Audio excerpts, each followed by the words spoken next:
Students, आज के इस वीडियो में हम भारतीय अर्थव्यवस्था से संबंधित एक टॉपिक पर बात करेंगे।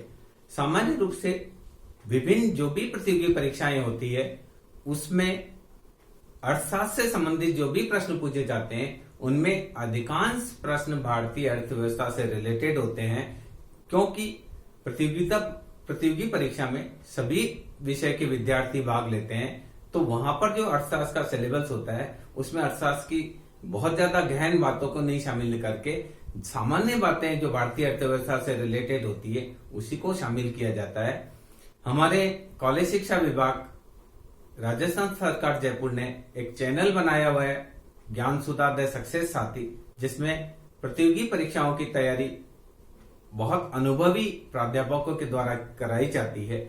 उसी क्रम में हम स्टार्ट करने की कोशिश कर रहे हैं कि भारतीय अर्थव्यवस्था की जो महत्वपूर्ण चीजें हैं उनकी जानकारी आपको दी जाए। उसी क्रम में जो पहला वीडियो है उसमें आज हम चर्चा करेंगे कि भारतीय अर्थव्यवस्था की क्या आधारभूत विशेषताएं हैं। जैसा आपको पता है कि भारत को प्राचीन काल से ही बहुत इंपॉर्टेंस थी, भारत को विश्व गुरु के रूप में जाना जाता था और देश की आर्थिक समृद्धि का यह आलम था कि देश को सोने की चिड़िया कहा जाता था। अर्थात भारतीय अर्थव्यवस्था प्राचीन काल से ही बहुत समृद्ध रही है और पूरे विश्व की निगाह भारत पर रहती थी। दूर दूर से हमारे यहाँ लोग आते थे। बहुत सारे आक्रमणकारियों ने यहाँ की समृद्धि, यहाँ के धन को लूटने के लिए हमारे यहाँ आक्रमण किया। वास्को डी गामा ने भारत की खोज की, वो इसी वजह से की क्योंकि भारत में बहुत आर्थिक समृद्धि थी। परंतु अगर आज की स्थिति में देखें तो भारतीय अर्थव्यवस्था की जो विशेष स्थिति है वो बिल्कुल उलट है। हमको 200 साल तक औपनिवेश रहना पड़ा ब्रिटेन का, और वहां से जो हमारा आर्थिक निष्कासन हुआ, अर्थात बहुत सारी जो धन संपदा है वो विदेशों में गई। उसकी वजह से जब देश आजाद हुआ तब भारत की स्थिति बहुत ही चिंताजनक स्थिति थी। बहुत गरीबी में लोग रहते थे, बेरोजगारी की भारी समस्या थी। हमारे यहाँ सुई से लेके जहाज तक सभी चीजें बाहर से आती थी। उद्योग धंधे पूरी तरह से समाप्त हो गए थे। कुछ मात्रा में कुटीर और लघु उद्योग हमारे यहाँ कार्य कर रहे थे, पर बहुत सीमित मात्रा में। आजादी से पहले कुछ उद्योगपति भी थे, टाटा जी थे, बिरला जी थे, पर बहुत सीमित मात्रा में। कहने का तात्पर्य है कि 1947 में हमारी जो आर्थिक स्थिति है वो बहुत ही डामाडोल थी और अर्थव्यवस्था एक तरह से पिछड़ी हुई अर्थव्यवस्था के रूप में थी। 1947 के बाद सरकार के द्वारा विभिन्न प्रयास किए गए, योजनागत विकास करने का प्रयास किया गया, पंचवर्षीय योजना बनाकर देश के आर्थिक विकास करने का प्रयास किया गया। तो उसमें हम कहाँ तक सफल रहे हैं, क्या वर्तमान हमारी स्थिति है, इस पर चर्चा करने के उद्देश्य से ही इस टॉपिक को हमने रखा है कि भारतीय अर्थव्यवस्था की आधारभूत विशेषताएं क्या क्या है। ये टॉपिक थोड़ा लंबा है, इस वजह से इस टॉपिक को हम 2 टुकड़ों में बांटेंगे। आज के इस वीडियो में हम कुछ विशेषताओं का अध्ययन करेंगे और इसके सेकंड पार्ट में हम फिर भारतीय अर्थव्यवस्था की कुछ और विशेषताओं का अध्ययन करेंगे, तभी ये अपने आप में पूरा हो पाएगा। तो देखिए, भारतीय अर्थव्यवस्था की आधारभूत विशेषता की बात करते हैं तो पहला मैंने इसमें टॉपिक लिया कि भारतीय अर्थव्यवस्था एक विशाल अर्थव्यवस्था है। आप देखिए, भारतीय अर्थव्यवस्था हमारे बहुत बड़ा विशाल भारत जो है बहुत बड़ा भूभाग है। हमारे अगर हम बात करें तो उत्तरी गोलार्ध में 8 डिग्री 4 मिनट से लेकर 37 डिग्री 6 मिनट तक उत्तरी अक्षांश व 68 डिग्री 7 मिनट से लेकर 97 डिग्री 2 मिनट तक दक्षिणी देशांतर रेखाओं के मध्य भारत है। भारत की जो आकृति है वो चतुष्कोणीय है और आप देखिए ओखा से लेकर अरुणाचल प्रदेश तक, पूर्व से लेकर आप पश्चिम में जाएंगे तो ओखा से लेकर अरुणाचल प्रदेश तक हमारा है, और अगर उत्तर से लेकर आप दक्षिण में जाएंगे तो उत्तर में हमारा कश्मीर है और नीचे दक्षिण में हमारा कन्याकुमारी तक ये फैला हुआ है। लगभग 32 लाख वर्ग किलोमीटर क्षेत्रफल भारत का है और यहाँ की जो जनसंख्या है वो 2011 के हिसाब से 121.02 करोड़ है, जो कि विश्व की दूसरी सबसे बड़ी जनसंख्या है। भारत से अधिक जनसंख्या एकमात्र देश ऐसा है जो चाइना ही है जिसकी जनसंख्या हमसे अधिक है और फिर जिस गति से भारत की जनसंख्या बढ़ रही है, ये लग रहा है कि 2050 तक भारत विश्व का सबसे ज्यादा जनसंख्या वाला क्षेत्र हो जाएगा। अगर हम देखें तो क्षेत्रफल की दृष्टि से भारत का 7वां स्थान है और जनसंख्या की दृष्टि से दूसरा स्थान है। विश्व की अभी लगभग 17.3% पॉपुलेशन भारत में रह रही है। इस आधार पर कह सकते हैं कि भारत एक बहुत बड़ा विशाल जो भूभाग है, बहुत विस्तृत अर्थव्यवस्था है। पॉपुलेशन की दृष्टि से देखें तो बहुत विस्तृत है, भूभाग की दृष्टि से देखें तो भी एक विस्तृत अर्थव्यवस्था कहा जा सकता, भारत की अर्थव्यवस्था को कहा जा सकता है। दूसरी चीज भारतीय अर्थव्यवस्था की अन्य विशेषता हम बोलते हैं कि भारतीय अर्थव्यवस्था अर्धविकसित कह सकते हैं या विकासशील कह सकते हैं। अगर हम देखें कि आजादी के समय में भारतीय अर्थव्यवस्था की क्या स्थिति थी, हमारे यहाँ औद्योगिक विकास बिल्कुल नहीं हुआ था। परंपरागत दृष्टि से कृषि की जाती थी, बैलों से हल जोता जाता था, ऊंटों से कृषि की जाती थी, रहट से पानी पिलाया जाता था और कुछ ही मात्रा में कुटीर उद्योग हमारे यहाँ थे या लघु उद्योग थे। बाकी औद्योगिक विकास भी बहुत ही निम्न था। अगर आज भी हम देखें तो बहुत ज्यादा डिफरेंस नहीं, कुछ डिफरेंस है पर हम कहें कि बहुत ज्यादा डिफरेंस नहीं है। आप देखिए आज भी हमारे यहाँ गरीबी की समस्या है, बेरोजगारी की समस्या है, तकनीकी ज्ञान का स्तर हमारा निम्न है, ग्रामीण क्षेत्रों का विकास बहुत कम हुआ है। वहाँ हमारे जो उद्योग है उन उद्योगों में भी लघु और कुटीर उद्योग बहुत अधिक मात्रा में है। तो हम कह सकते हैं कि पूरी तरह से विकसित अर्थव्यवस्था की तरह नहीं है, पर कुछ दृष्टि से हमने विकास भी किया है। आप शहरों की ओर जाएंगे तो आज देखिए वायुयान चल रहे हैं, सुई से लेके वायुयान तक हम बना रहे हैं, रॉकेट लॉन्चर भी हम अपना खुद बना रहे हैं, सैटेलाइट हम अपना खुद बना रहे हैं, बहुत सारे हथियार हम अपना खुद बना रहे हैं, बहुत सारे हमारे यहाँ वाहन बनाने के कारखाने हैं, बहुत सारी फैक्ट्रियां हैं।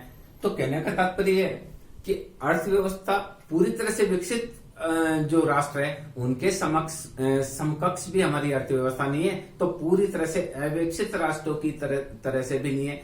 योजनागत विकास के माध्यम से हमने कृषि में विकास किया है, हमने औद्योगिक विकास करने का प्रयास किया, यातायात के साधनों को हमने विकसित किया, परिवहन व संचार के साधन बहुत विकसित हुए हैं। आप देखिए पुराने समय में जो टेलीफोन था, तार वाला टेलीफोन था, कितनी समस्याएं होती थी। आज हर आदमी के पास मोबाइल है, ये विकास का सूचक है। हर आदमी के पास 2 पहिया वाहन है, 4 पहिया वाहन है, ये एक विकास का सूचक है।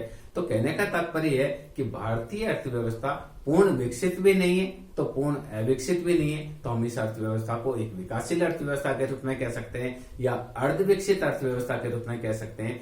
प्रतियोगी परीक्षाओं में कई बार ये प्रश्न पूछ लिया जाता है, भारतीय अर्थव्यवस्था है, आपको दे दिया अविकसित अर्थव्यवस्था, अर्धविकसित अर्थव्यवस्था, विकासशील अर्थव्यवस्था, इनमें से कोई नहीं, तो आपको वहां पर विकासशील अर्थव्यवस्था लिखना है। सामान्य रूप से सभी बच्चे इससे परिचित भी हैं कि भारतीय अर्थव्यवस्था के विकासशील अर्थव्यवस्था है।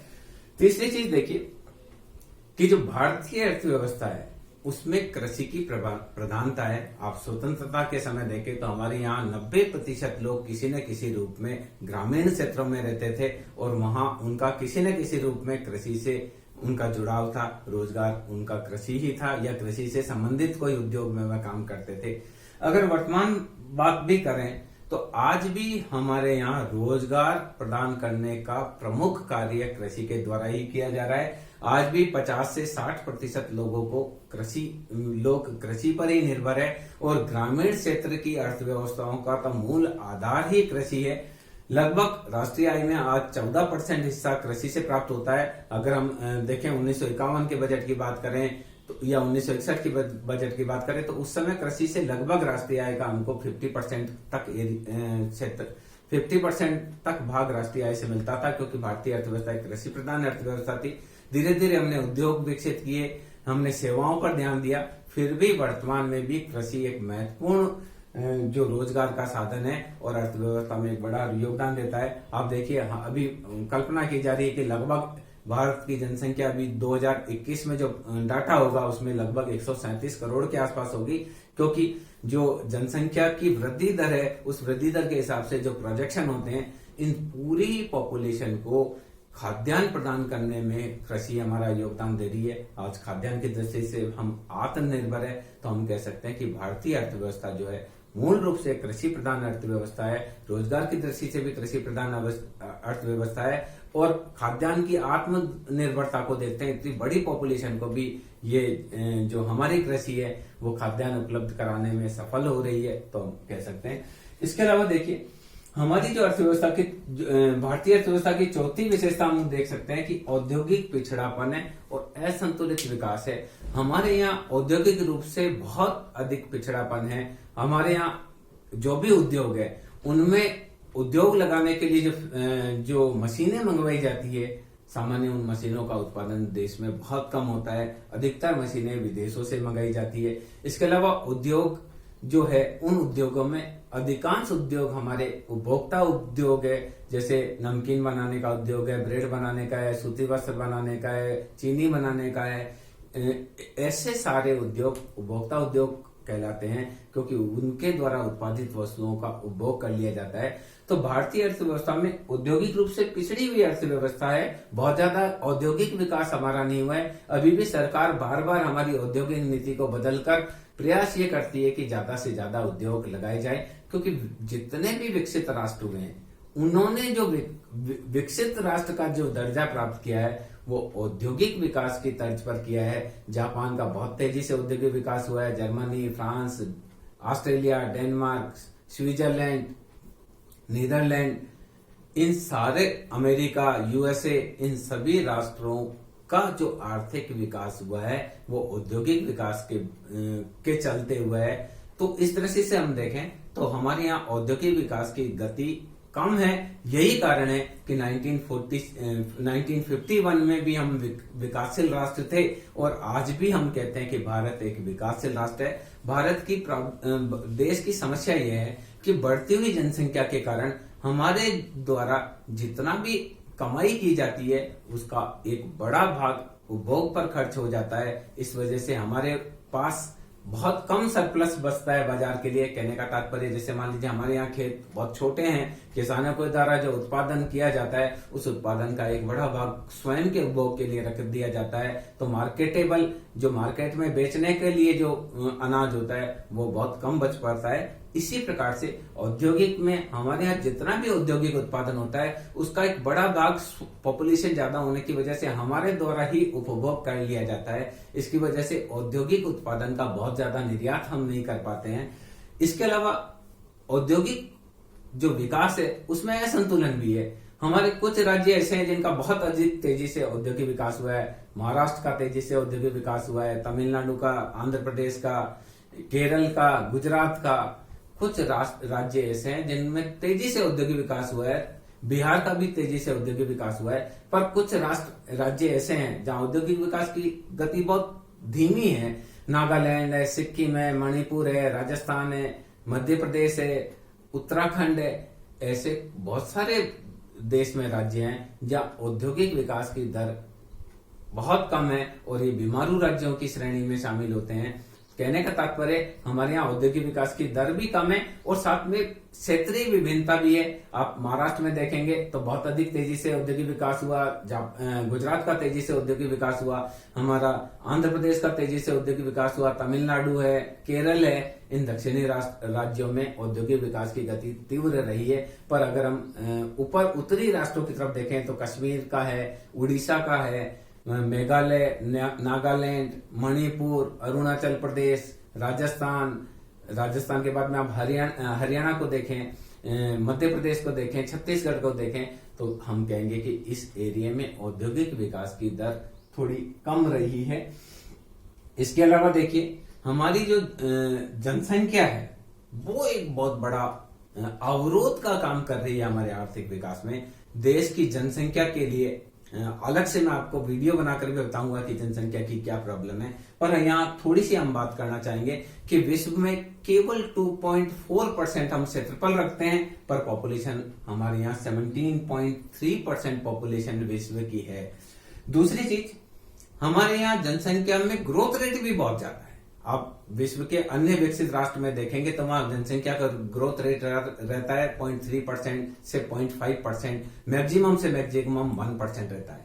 अगर हम यहाँ की बात करें तो 2001 से लेके 2011 में हमारे जनसंख्या का ग्रोथ रेट रहा है 1.76% और उससे पहले 2.1% भी रहा है, किसी समय 2.4% भी रहा है। हम इसी कारण से हम बोल रहे हैं कि भारत में जनसंख्या की विस्फोटक वृद्धि होती है। प्रतिवर्ष हमारे यहाँ 2.7 करोड़ नए बच्चे जन्म लेते हैं। जितनी पॉपुलेशन ऑस्ट्रेलिया की टोटल है उस पॉपुलेशन के बराबर तो हर वर्ष हमारे यहाँ पॉपुलेशन बढ़ जाती है। इसीलिए कहा जाता है कि Indian beds are more fertile than our fields, यानी हमारी जो जनसंख्या की वृद्धि की समस्या है वो बहुत बड़ी है, क्योंकि एरिया हमारे पास बहुत कम है, कृषि भूमि हमारे पास कम है, पर पॉपुलेशन ज्यादा है। यही कारण है कि हमारी जनसंख्या में बहुत बड़ी जनसंख्या का एक पार्ट गरीबी में जीवन यापन कर रहा है, बहुत बड़ा पार्ट भिक्षावृत्ति कर रहा है, जनसंख्या का एक बड़ा भाग बेरोजगारी में जीवन यापन कर रहा है, जनसंख्या के एक बड़े भाग को जीवन की मूलभूत आवश्यकताएं रोटी, कपड़ा और मकान भी अवेलेबल नहीं है। तो यह जनसंख्या जो है हमारे यहाँ जनसंख्या की विस्फोटक वृद्धि है। जनसंख्या के बारे में और डिटेल में हम अलग से पढ़ेंगे। इसके अलावा देखिए हमारी अर्थव्यवस्था की दोहरी प्रकृति है, ये एक और विशेषता है। आप गांव में जाएंगे तो आपको लगेगा गांव में आपको आज भी बैलों से हल चलाते हुए मिल जाएंगे, जबकि शहरों में आएंगे तो चमचमाती गाड़ियां मिलेगी। गांव में आज भी बैलगाड़ी आपको चलती हुई मिल जाएगी। शहरों में आप कहीं ट्रैफिक जाम में फंसेंगे तो लगेगा कि गाड़ियां ही गाड़ियां हैं, भारत विकसित है। आप कहीं 5 स्टार होटल में जाएंगे तो वहां आपको सूट बूट पहने हुए लोग मिल जाएंगे। ग्रामीण क्षेत्र में आज भी फटेहाल कपड़े पहने हुए, धोती कुर्ता पहने हुए लोग आपको मिल जाएंगे। तो अर्थव्यवस्था की दोहरी प्रकृति है।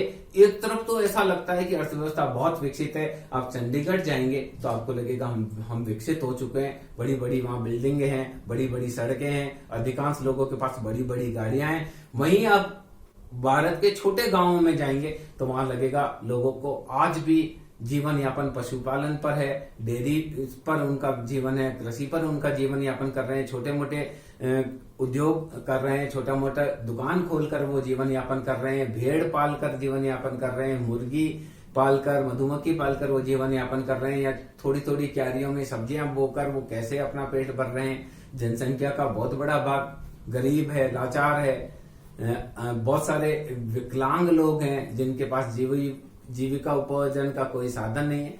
तो हमारे यहाँ जनसंख्या में दोहरी प्रकृति है। एक तरफ लोगों के पास इतना पैसा है कि उनको काउंट करने की फुर्सत नहीं है, यानी एक तरफ लोगों के पास इतना पैसा है कि उनको जिम जाना पड़ रहा है, खूब खा लिया उन्होंने, और दूसरी तरफ जनसंख्या के लगभग 30 से 40% लोग भूखमरी में जीवन यापन कर रहे हैं, उनके पास जीने के लिए कुछ नहीं है। ये बहुत बड़ी विभिन्नता है कि दोहरी प्रकृति भारतीय अर्थव्यवस्था की है। एक तरफ लगता है कि हम बहुत तेजी से संपन्न हो रहे हैं, दूसरी तरफ अर्थव्यवस्था में आज भी गरीबी है, लोगों को दिन भर का रोजगार नहीं मिलता है, बेरोजगारी है। बहुत सारे जनसंख्या में ऐसे लोग हैं जो रोज कुआं खोदते हैं और रोज पानी पीते हैं वाली स्थिति है, अर्थात उनको जिस दिन मजदूरी मिल जाती है उनको खाने के लिए भोजन मिल जाता है, और अगर जिस दिन मजदूरी नहीं मिल पाती है उनको भूखे ही सोना पड़ता है। तो बहुत संपन्नता में विभिन्नता की स्थिति है। इसके बारे में हम अलग से विस्तार से चर्चा करेंगे।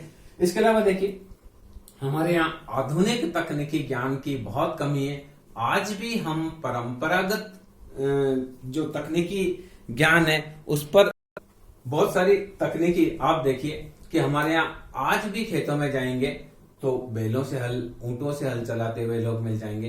तकनीकी ज्ञान का स्तर हमारा निम्न है। उत्पादन की जो भी तकनीक है, जितने जितने हमने उद्योग लगा रखे हैं, कुटीर उद्योग लगा रखे हैं, वृहत उद्योग लगा रखे हैं, उनमें भी तकनीकी ज्ञान हमारा बहुत डाउन है। हमारे जो व्हीकल्स है वो भी देखिए बार बार सुप्रीम कोर्ट कह रहा है कि ये BS4 मापदंड लगाइए, BS5 मापदंड लगाइए, BS6 मापदंड लगाइए, अर्थात हमारी जो तकनीकी ज्ञान का स्तर है वो कहीं ना कहीं आज भी निम्न स्तर पर है। यही कारण है कि हम तेजी से विकास नहीं कर पा रहे हैं। इसके अलावा देखिए हमारे यहाँ निर्धनता का कुचक्र है। निर्धनता का कुचक्र रेगनर नर्क्से नाम के अर्थशास्त्री ने दिया। उन्होंने कहा एक व्यक्ति गरीब होता है तो गरीब होने की वजह से वो अपने बच्चों को अच्छा पौष्टिक भोजन प्रदान नहीं कर पाता है। अच्छा पौष्टिक भोजन नहीं प्रदान करने का कारण बच्चे कुपोषण का शिकार हो जाते हैं। कुपोषण का शिकार हो जाते हैं तो वह गरीब वो काम पर नहीं जा पाते हैं, काम पर नहीं जा पाते तो उनकी आय कम होती है, आय कम होती है तो वो और अच्छा भोजन नहीं कर पाते हैं। यानी गरीब एक व्यक्ति इसलिए गरीब है क्योंकि वह गरीब है, गरीबी है, गरीबी होने की वजह से उसका शारीरिक स्वास्थ्य अच्छा नहीं है, पौष्टिक भोजन नहीं मिलता है तो शारीरिक स्वास्थ्य खराब है, स्वास्थ्य खराब होने की वजह से वो काम पर नहीं जा पाता है, उसको कोई रोजगार नहीं देता है तो उसकी वजह से उसकी इनकम कम है, इनकम कम होने की वजह से वो गरीब है। यानी गरीबी ऐसी चीज है कि एक बार व्यक्ति गरीब हो जाता है तो ऐसी आर्थिक शक्तियां क्रियाशील हो जाती है कि उसको गरीबी को उसकी गरीबी को बनाए रखती है। इसको निर्धनता का दुष्चक्र कहते हैं। तो हम देखें भारतीय अर्थव्यवस्था में निर्धनता का दुष्चक्र चल रहा है, गरीब और गरीब होता जा रहा है। क्यों कि ऐसी आर्थिक शक्तियां क्रियाशील है कि वह वापिस जिस जीवन स्तर का वो आदी हो गया है उसी जीवन स्तर पर बनाए रखती है। आपने किसी भी मजदूर को बहुत बड़ा बंगला बनाते आपने नहीं देखा होगा, उसके दादाजी भी मजदूरी करते थे, पिताजी भी मजदूरी करते थे, वो खुद भी मजदूरी कर रहा है। कहने का तात्पर्य जो व्यक्ति गरीब होता है उसमें उसके आसपास का ऐसा वातावरण हो जाता है, ऐसा दुष्चक्र हो जाता है कि वो गरीब में रहता है। गरीब जो व्यक्ति है अपने बच्चे को अच्छे स्कूल में नहीं पढ़ा पाता है, ज्यादा वो पढ़े लिखे नहीं होते हैं तो उनको कोई अच्छा रोजगार नहीं मिलता है, बाद में उनको मजदूरी करनी पड़ती है, फिर उनको गरीबी में ही जीवन यापन करना पड़ता है। कई चीजें हैं, हम अलग से फिर डिस्कस करेंगे। इसके अलावा देखिए हमारे यहाँ पूंजी निर्माण की गति को भी हम देखें तो पूंजी निर्माण की गति भी हमारे यहाँ बहुत धीमी है।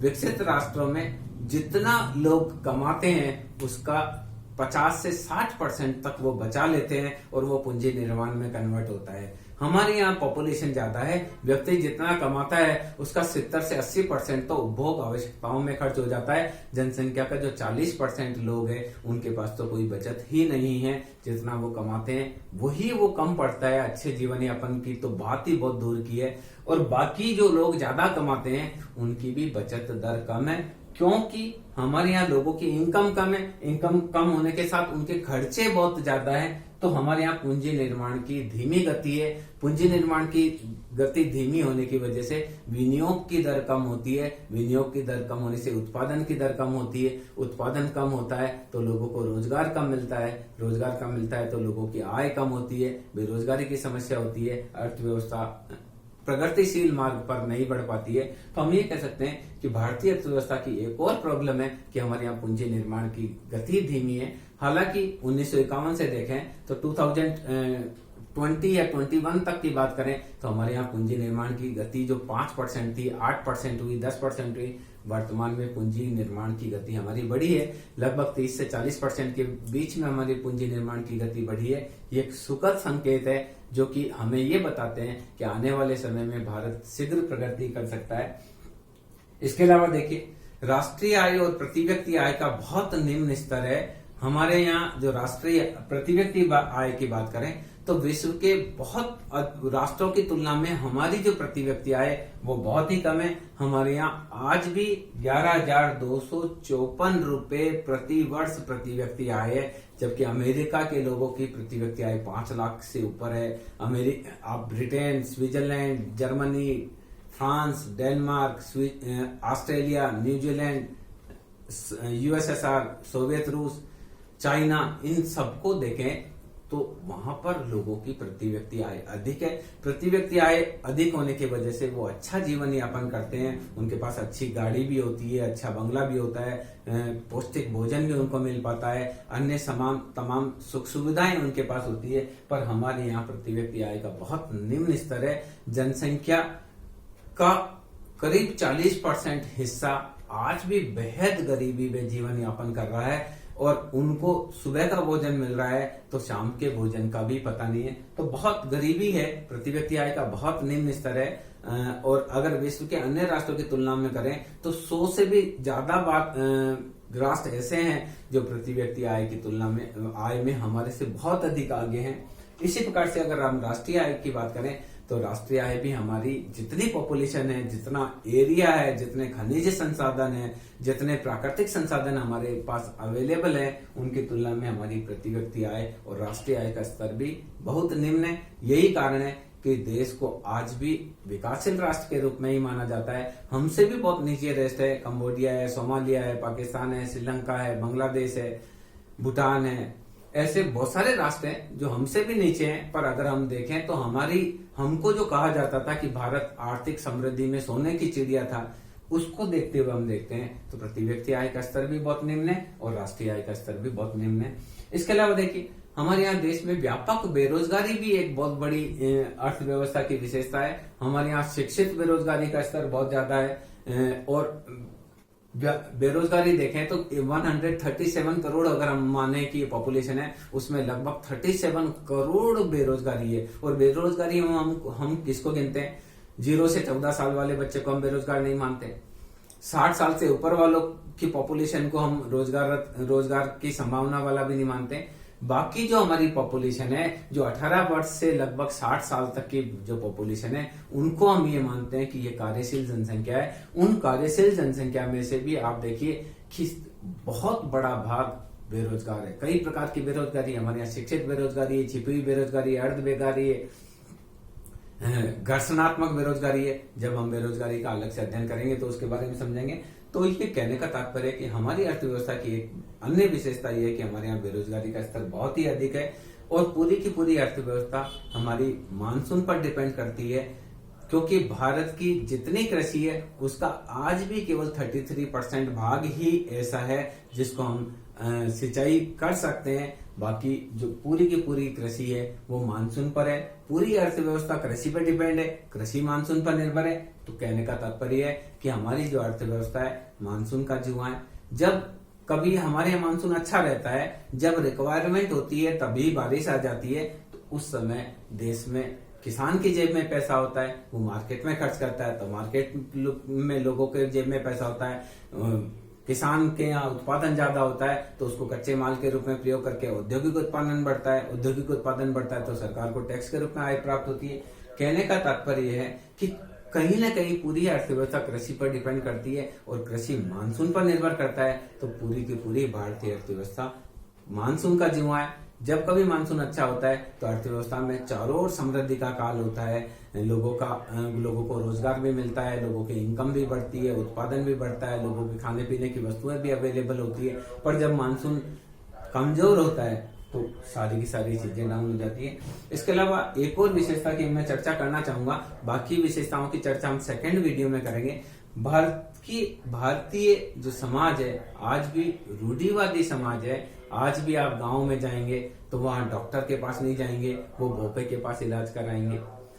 गांव में आज भी मोताणा जैसी प्रथा है। आदिवासी डूंगरपुर बांसवाड़ा इलाका में जाएंगे तो किसी की मृत्यु हो जाती है तो वो वहां चढ़ोतरा करते हैं, मोताणा या मृत्यु हुई उसका दंड दीजिए, समाज को खाना करिए, इस प्रकार की है। रूढ़िवादी समाज है। गांव में आज भी लोग अंधविश्वास रखते हैं, ये मानते हैं कि ये कोई भी बीमारी है तो वो उसको डॉक्टर के पास नहीं ले जाते हैं, जो भाव आते हैं या भोपा के पास ले जाते हैं। या आज भी कोई परिवर्तन है तो उस परिवर्तन को आसानी से स्वीकार नहीं करते हैं। सरकार कहती है कि आप सब मिलकर एक साथ सामूहिक कृषि कर लीजिए, कृषक उसके लिए तैयार नहीं होते हैं। हमारी जो कंपनियां हैं वो कहती है कि आप इन खाद का प्रयोग करिए, इन बीज का प्रयोग करिए, उसके लिए हम तैयार नहीं होते हैं। आज भी जो समाज का एक बहुत बड़ा भाग है, महिलाएं हमारी आज भी घूंघट में रहती है। बहुत चीजें कही जा सकती है पर हम मोटा मोटी हमको यह कहना है कि भारतीय अर्थव्यवस्था में आज भी समाज रूढ़िवादी है, जो परंपराओं पर चलता है। आप देखिए हमारे यहाँ शादी के नाम पर जिंदगी भर की कमाई को लुटा दिया जाता है। व्यक्ति जिंदगी भर 10-10 रुपए बचाता रहता है। मकान बनाएगा या तो उसमें फैंसी आइटम पर खर्च कर देगा या शादी में शानो शौकत पर वो पैसा खर्च कर देगा। इस प्रकार का रूढ़िवादिता आज भी हमारे यहाँ है। लोग प्रतिष्ठा को दिखाने के लिए अनाप शनाप पैसा खर्च कर देते हैं, जबकि गरीब जो है उनके पास कुछ भी नहीं होता है। फिर भी वो क्या करता है, वो प्रयास ये करता है कि मैं मध्यम श्रेणी का आदमी है उसकी कोशिश करूं, उसके बराबर जाने की, उसके बराबर खर्चा करने की कोशिश करूं। मध्यम श्रेणी वाला अमीर के बराबर कम्पिटिट करने का प्रयास करता है। यानी समाज में आज भी रूढ़िवादिता है। आज भी दहेज प्रथा जैसी समस्या है, मृतक बोझ है, दहेज प्रथा है। इसके अलावा बाल विवाह की एक समस्या हमारे यहाँ है। बहुत सारी ऐसी चीजें हैं जो ये बताती है कि आज भी हमारा जो समाज है वो रूढ़िवादी है। मैं समझता हूँ कि इसमें भारतीय अर्थव्यवस्था के बारे में एक छोटी सी आपको जानकारी इसमें प्राप्त हुई होगी। अपने नेक्स्ट वीडियो में हम भारतीय अर्थव्यवस्था की कुछ और विशेषताएं आपके साथ शेयर करेंगे। Thank you.